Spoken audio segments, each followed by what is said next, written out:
As we are desperate for new big team maps in Halo Infinite, I thought it would be fun to list the 10 big team maps that I would like to see return from past Halo games in Halo Infinite, in some way or fashion, whether it be straight up remakes or maps heavily inspired by. Now, this is not my top 10 best list, this is just ones that I would want to see. There's no particular order, so here we go. Number 1, HIGHLANDS from Halo Reach. My absolute favourite big team map from Halo Reach. HIGHLANDS excels in great map design in terms of both story and gameplay. For objective games, this map is fantastic, especially Flag. The options for how to attack the base and escape with the objective are plentiful and keep the map feeling fresh no matter how many times you play it. Great long and close range engagements, nice choice of vehicles and power weapons, and despite being such a large map, the teleporters make sure that wherever you spawn, you're never too far away from the action. And look at that skybox, just beautiful. All this makes HIGHLANDS one of my favourite maps of all time, and one I would love to see return. Number 2, AVALANCHE from Halo 3. The spiritual successor / remake of Sidewinder from Halo Combat Evolved. AVALANCHE is my favourite big team map from Halo 3. Every game mode worked on this map. Flag, bomb, heavies, zombies, especially speed demons, Slayer, territories, all of these worked well on this incredible symmetric frozen canyon. Again, this map has options. The many ways to attack and exit the base with objectives is amazing. Great set of vehicles to use and power weapons, and the way that the map is split between a massive ice wall keeps one team from being overwhelmed by the other team, mostly.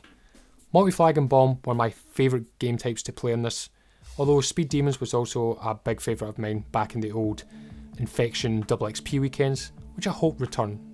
Number 3, Zanzibar / Last Resort from Halo 2 and 3. The first of the big asymmetrical maps in the franchise, Zanzibar is a classic that still holds up to this day. The map is designed to give the attacking team many choices to attack, which also gives the defending team many choices to defend. Zanzibar also has one of my favourite features on objective focused maps, interaction. Specifically, there's a button or a lever in the defending team's base where the flag is. If you hit this switch, then it will open up the base, making it easier to attack. Defending this switch is almost as important as defending the flag itself, giving the game another mini objective to focus on. In Halo 3, I would always grab the invis and sneak into the base and open it up, allowing my team to get in there with the Warthog and steal the flag or arm the bomb. Great times, great map. Number 4, Containment from Halo 2. This was the first big team map I ever remember playing on Halo 2 way back in the day, and it has left an impression on me. A large snowy canyon with massive Forerunner fortresses on either end, the games of Slayer and Objective on this map were insanely fun. For Objective, this is where the map shined. As with the previous map, the bases on this map also had buttons that would open it up, making it easier for the enemy team to attack. Teleporters made traversing the map easier and quicker, vehicles were plenty, the terrain was fun to traverse, Containment was essentially an Arctic version of Blood Gulch, and in my opinion, a wee bit better. Number 5, Rat's Nest from Halo 3. Rat's Nest's fun comes in its simplicity. A big oval shaped map, vehicle combat on the outside ring, infantry in the middle, although the two can cross over. No gimmicks or switches for this map, just symmetric, well designed fun. A bit smaller than the other big team maps on this list, but this works in its favour, allowing you to get into the action faster. But its geography and architecture still allowed it for teams to not get overwhelmed at spawn. Multi-flag and bomb were the best to play in this map, and it also worked well on zombie game types, in which those pipes came in very handy. And this map has one of the craziest neutral points in the franchise.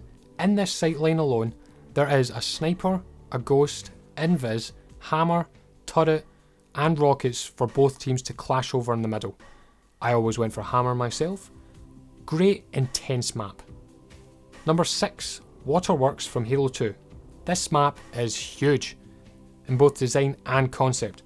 A massive Forerunner structure underground with 2 bases at either side. So many areas and routes to attack and take the flag or bomb, lots of vehicle choice, good choice of power weapons. Controlling the middle structure was a key factor in victory, as it had a neutral sniper spawn at the top and gave you a full view of the entire map. The secret tunnels and walkways on either side of the bases made for frantic flag runs.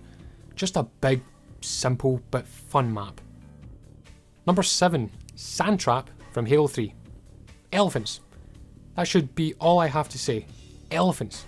No map plays more differently than SANDTRAP, and that is purely because of the elephants that act as the home base for either team and where the flags and other objectives would spawn. Fighting to steal the enemy team's elephant and drive it to your base for easy captures was a minigame in itself. It was a high risk, high reward move, since your team could easily be killed and then you've just delivered your objective to the enemy and they could quickly steal your tactic and get 3 easy captures within 20 seconds, winning. But it was so much fun. Slowly driving that massive hunk of metal with a few teammates manning the guns and you, the driver, honking that horn as you drive away slowly with the enemy team's base was exhilarating, only to see that when you have eventually arrived at where your elephant should be, it is gone, the enemy team having had the same idea as you. And so would start the slowest chase in video games, as it was a fight over the elephants. I don't know how many times I've said elephants in this small bit, but that's the key thing to take away from this choice. The elephants. Number 8, Standoff from Halo 3. Standoff was a great symmetrical background that worked well on every game mode. Except for heavies, that was awful. Everything else though, great. Another map with switches in the base. These, if activated, would open up the armoured windows and another path into the base. One bomb or one flag was good on the map, but multi-flag and bomb were the standouts for me. I would always take it upon myself to grab the mauler and protect the switch in my base. There were so many ways to attack the base and take the flag or bomb, so many ways to defend. It was just a great intense map for objective games. Number 9, Relic from Halo 2. Relic is another asymmetrical map that still stands the test of time. One team starts on the beach beside the crashed Albatross, while the other defending team is on this massive looming forerunner structure. You had the sniper tower to the right, and the defending team had a switch that would activate a teleporter to and from the base. The geography and architecture works well in this map. There's enough cover for the attacking team starting on the beach that they won't get spawn killed, and the defending team had the high ground, which gave them sight of almost the entire map, but at a cost, as there was no cover, leaving them exposed and vulnerable. My favourite version of this map is the Halo 2 Anniversary version, with the added grav lifts on the side. A beautiful map, and one that I would love to see return. Before I get to my number 10 and last choice, here are some honourable mentions. First of the honourable mentions are any of the PC only maps. I would like to see them come back simply because I haven't played any of them and would like to try them out. I have no nostalgia or hardly any experience on them and couldn't justify putting them on the list simply for curiosity's sake, so that's why they're here in the honourable mentions. Second honourable mention and last, Blood Gulch and all its variants. Yes, heresy, I know.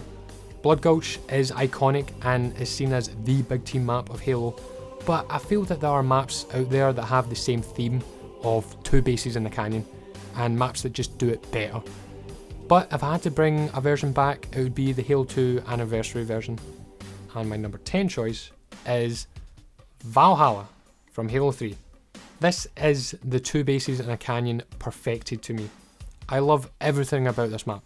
The design, geography, architecture, power weapon choice, vehicle choice, everything. Sneaking into the enemy base and just managing to grab the flag and get it across the middle man cannon, dying as you land, and therefore starting a massive fight over the flag as it inched closer and closer to your base. But the enemy managed to swarm it and protect it, returning it to their base. But unknown to them, you had 2 teammates waiting for it to return to an empty base. They grab it, hop in a mongoose, traverse the waters and capture the flag.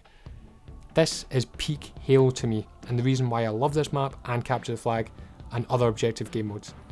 The vehicle choice was numerous but not overwhelming for either team. The anti-vehicle options were powerful but not hindering provided your team was well coordinated. And the tactical choice of how to attack or defend the base were numerous enough that it kept the map feeling fresh. This map isn't perfect, no map is, but it does enough things right that it almost feels perfect to me anyway. But that is just my list of the big team maps I would like to see return in some form or fashion in Halo Infinite. I didn't choose any Forge maps, but if I had to bring back a Forge map, it would be Forge World from Halo Reach. No invasion maps were picked since they worked best on the invasion game mode, and no Halo 4 or 5 maps were picked simply because I don't think any of them are good. In fact, the best map from Halo 4 was Ragnarok, which is a remake of Valhalla. So that's why there's none of those on this list. But let me know what you guys think and what maps you would like to see return, if any. And I will be doing another video on the top 10 arena maps I would like to see return in Halo Infinite. So yeah, thanks for watching, and I shall see you next time. Bye bye.